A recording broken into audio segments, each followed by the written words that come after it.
Dan dia, Tian-Tian dicurigai oleh nenek moyangnya apakah pikirannya rusak, dan diberhentikan oleh segala macam ketidaksukaan. Sampai sekarang, selama dia mempertanyakan pisau pencuri, nenek moyang akan datang dan mengambil tanduknya. Mencuri klasik internal kaisar manusia untuk menerobos Dao Jun, tidak tahu malu. Tidak tahu malu. Melihat diskusi dengan Qin Yichen, suara tepuk tangan satu demi satu, Bai Guanxing berdiri di kejauhan dan mendengus 2 kali, bahkan dengan kecemburuan yang tak bisa dijelaskan. Siapa keturunanmu pada akhirnya? Keturunan saya yang bermartabat dari suku Bais, dewa pelapis bintang yang mengetahui astronomi dan geografi di atas, telah ditolak. Teman kecil Feng, selanjutnya kita harus menyerang monster itu. Mengikuti perintah Hao Changwen, pasukan ratusan ribu naga dan burung phoenix dan sesama Daoyu menyapu bintang-bintang. Dan Qin Yichen, yang mengikuti Hao Changyun, juga sangat menakjubkan. Dalam skala pertempuran ini, saya tidak tahu berapa banyak leluhur yang akan jatuh. Dan dia sudah lama berkata, apakah dia baik, Kong Wu, dan Bai Guanxing, yang terlibat dalam perang Lik, tidak bisa mendapatkan semprotan sedikit pun.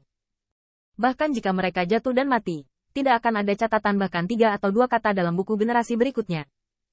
Dalam pertempuran ini, Qin Yichen harus menggunakan pedang dalam setiap pertempuran. Setelah menjadi Dao Jun, pedangnya lebih kuat, dan bahkan kemanapun dia pergi, dia tidak perlu mencabut pedangnya. Dia hanya berjalan melalui medan perang, dan ada pedang dan cahaya yang tak terhitung jumlahnya muncul. Tunggul terbang melintasi lengan yang patah, darah mengalir. Sungai. Arah jalan pedang bawaan yang dipadatkan oleh 13 tentara Dao dan pedang dewa tertegun, dan kekuatan tirani dari klan naga sejati mulai muncul dengan sendirinya. Meskipun klan monster kuno juga merupakan keturunan kuat yang ada saat dunia dibuka.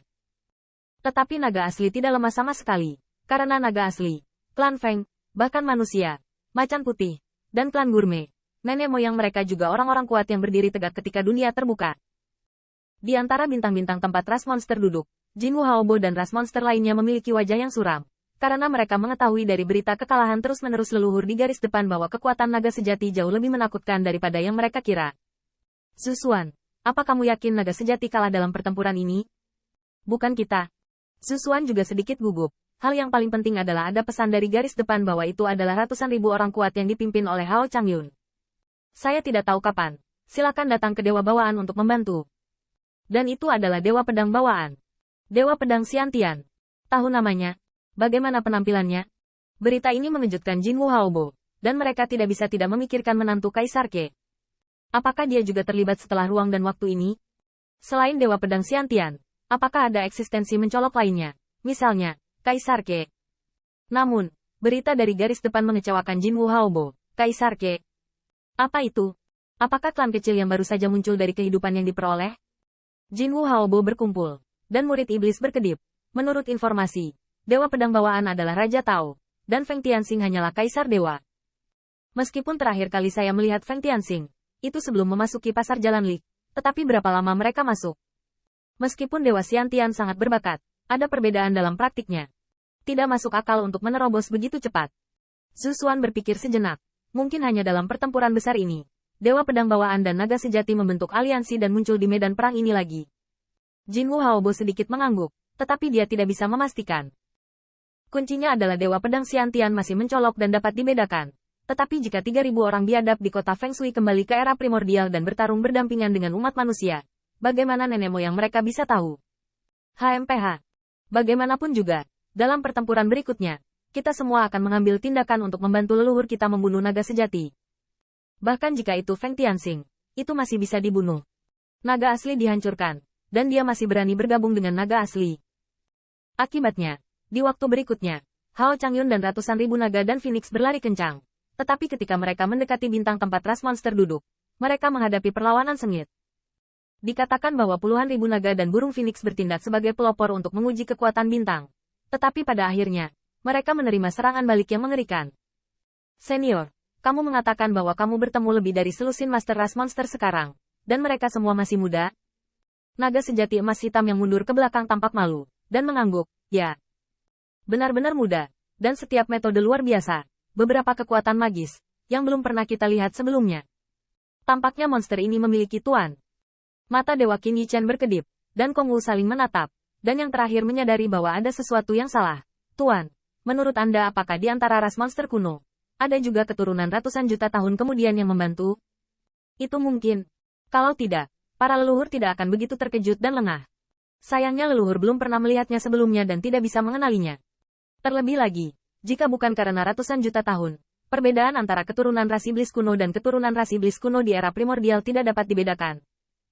Tidak masalah, nenek moyang awan Azure sudah memberikan perintah untuk menjatuhkan bintang ini dalam 3 hari. Keturunan itu benar-benar ada di sana, lalu bunuh mereka semua. Mereka juga dianggap dikuburkan bersama nenek moyang mereka. Dalam 3 hari terakhir, pedang naga sejati telah terhunus, dan Long Wei yang menakjubkan, akhirnya, mengepung monster bintang ini. Di seluruh dunia, puluhan ribu naga sejati tampak seperti dewa.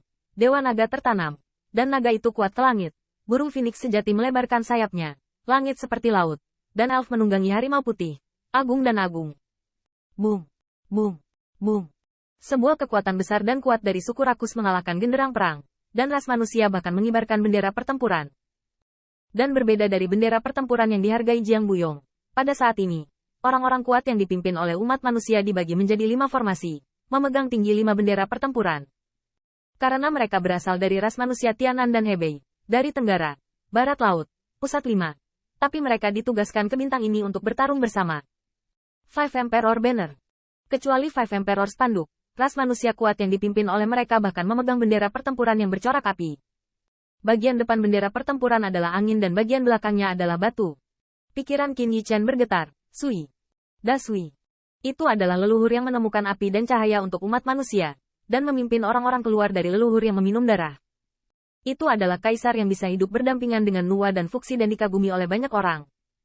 Dalam adegan ini, Kong Wu tidak bisa menahan erat memegang pisau di tangannya. Ini adalah pertama kalinya dalam hidupnya dia bertarung berdampingan dengan ratusan ribu leluhur. Inilah kemuliaan mereka.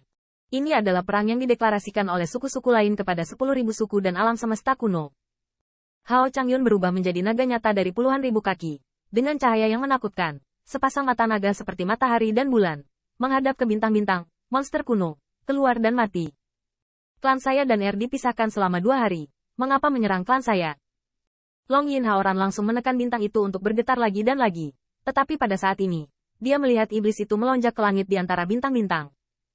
Monster besar yang tak terhitung jumlahnya mengerikan dan menakutkan. Mereka mengaum lagi dan satu monster besar mengibarkan bendera pertempuran dari berbagai ras. Itu adalah bendera pertempuran nenek moyang iblis dari semua pihak.